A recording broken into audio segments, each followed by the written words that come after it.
Hey there, everyone. It's so good to be here with you. I'm Donna Hoffman. They call me the Interior Design Advocate and your advocate in all things interior design.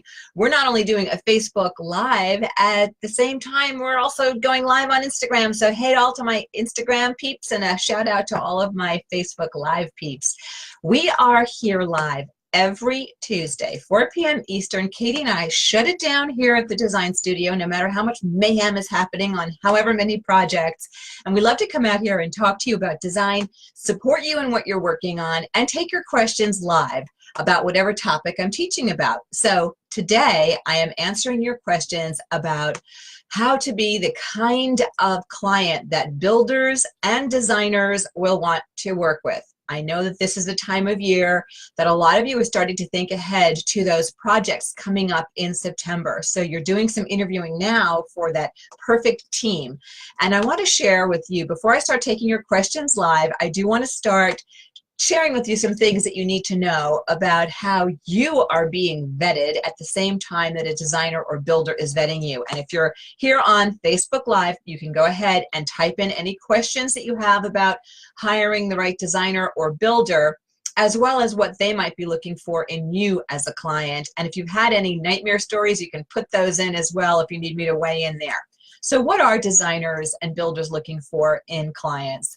You know, here's the thing you need to know, and you may have heard me tell some of this story before, but years ago, I actually worked on a book project where I interviewed designers and clients, design clients, across all the regions of the United States and up into Canada.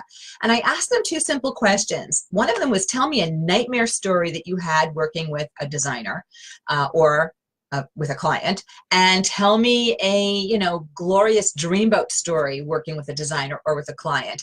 And then I also asked the designers to give me their 5 top most desired traits in clients, as well as their 5 most dreaded traits in clients. And I'm really proud to tell you that not one designer, not one, came back and said, oh, I want rich clients. Not one. They did say, however, that they wanted to make sure that the client's scope of work, project size, was equal to the size of their budget. If their budget was too small for that scope, that was a project that they wanted to stay away from, because you'll have a very frustrated client throughout, and you'll be put under an inordinate amount of pressure to try to make things happen at a price that you just can't do. For example, you cannot go out and buy a steak dinner for 50 cents. It just doesn't work, okay? So the things that designers are looking for, I'm going to give you the list. The dreaded traits were, ready for this? Bad marriage, couples that snipe at each other, dishonest, never says thank you. That was a dreaded trait as well. Unkind was a big top 5 answer as well. And then champagne taste and a beer budget. So those are some things that in your early conversations with a designer on a phone, simple phone call, a designer is going to be asking you questions about your project, your budget, your timelines, and she or he is going to be really listening for certain flags or problems based upon this list of, what are the kind of clients that are a joy to work with, where you can have a great successful project, and what are the kind of clients that are real nightmare clients. So no matter how big the project is, how great the project fee is, just not worth the hassle and the aggravation. I'm going to tell you a really funny story about a potential client that called us a couple of years ago and how I handled her when I did not want to work with her. So I'm going to add 2 more dreaded traits to this list. I'm going to say that a lot of designers do not enjoy working with DIYers. Now, I love teaching DIYers, do-it-yourselfers, but I don't think that DIYers, people who like to do their own design, are good fits with professional designers. The way you as a DIY design lover look at a project, the speed with which you work, the total overarching project flow that you might understand, is so different than what a trained and practiced designer would be doing. So I think that that's always a bad marriage. And also, if somebody is doing their own design, I don't think that there's necessarily a high value placed on professional design services. So if you're a real DIYer and you're curious about working with the designer, maybe what you want to do is find a designer who's more of a like a design consultant or a coach, if that even exists, more so than a designer who is a full service, luxury design group, that sort of thing. Oh, and I just want to say, because we've covered a little bit of this topic from a different angle in the past, none of the thing I'm sharing with you has anything to do with you ever hiring me. Let's say I am off the table. I want you to find the ideal builder, the ideal designer or design group in your neighborhood, in your town, no matter where in the country, in the United States you're joining me from, or Canada, or I've got people from Australia that tune in, and England. So I want to make sure you're finding the right people in your neck of the woods, okay? So aside from a little flag going up if I'm talking to a prospective client and I think that there's a lot of DIY in their blood, I'll talk to them very honestly about that. And then another trait that I think you have to be aware of that designers and builders are looking for is that they're looking for what would be called the total nut job. Designers and builders do not want to work with the total nut job. Total nut job can be somebody who is erratic, somebody who is thinks that they know more than their team does. I had an interesting call from a client years ago, prospective client, a client suspect or prospect, and she was very quick to tell me that she had gone through 3 or 4 designers. Bing! White flag right there. There's a problem. Why is she going through so many designers? And then she went on to say that she knew more than all of her designers, and she was tired of teaching her designers about design. And I thought, nut job. How fast can I get off the phone with this woman? So what I did, in order to get off the phone with her, my fee went up and my wait list, I normally have a wait list, but it got longer. I knew that there was something going on with this person, that they were just cycling through designers, cycling through builders. So be careful if you have worked with a lot of designers and the reason you're not using them is anything other than they retired, they moved, you moved, or they died. There's something going on. There's some disconnect happening, and maybe you're not a design client. So with builders, same thing. If you're cycling through builders, firing architects one after the other, a build group is going to look at that and say, I don't know, there could be a problem here. Another red flag that will get the attention of a designer or a builder, and by the way, if you have any questions about hiring a designer or hiring a builder, feel free to type that in and I will take that when I'm done teaching my little mini lesson here.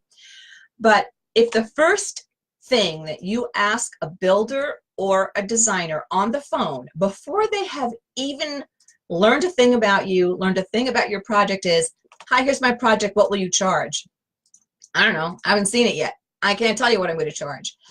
If the first thing you say is, hi, what are your fees? I know as a designer, you are interested only in bottom line dollar, not necessarily in total project and project value. Now, certainly everybody has a budget, I get it. But the way to handle that type of question is you talk to that builder or that designer and say, hey, love to talk to you about my project scope. That's all the details of your project, my timelines, my hopes, my fears. Everybody's got fears. My concerns, my goals. And then I'd love to hear about your processes and how your fees work.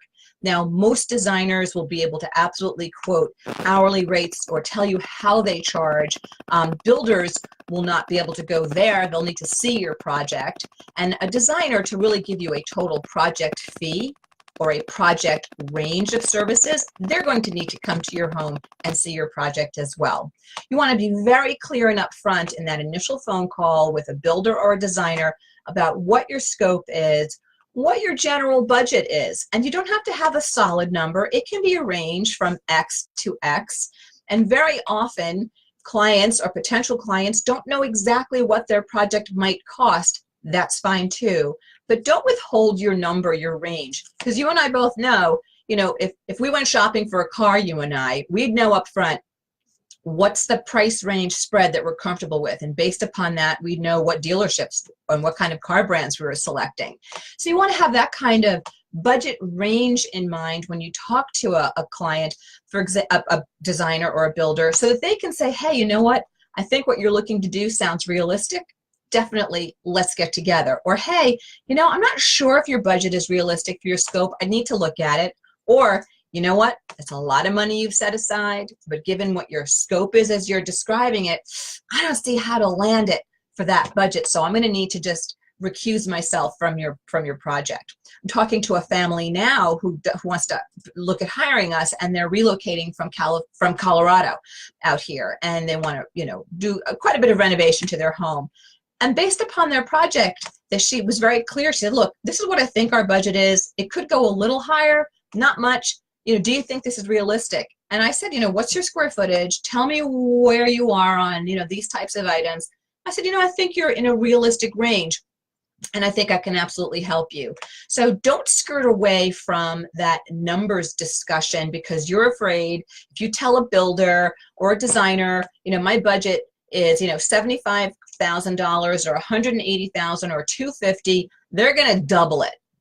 A good builder, a good designer will never look to do that to you, because what a good builder and a good designer wants to do is they want to deliver what you want. They want to wow you with gorgeous quality, gorgeous process, so that all you want to do is recommend them to, you know, 4 of your colleagues and 3 of your good friends.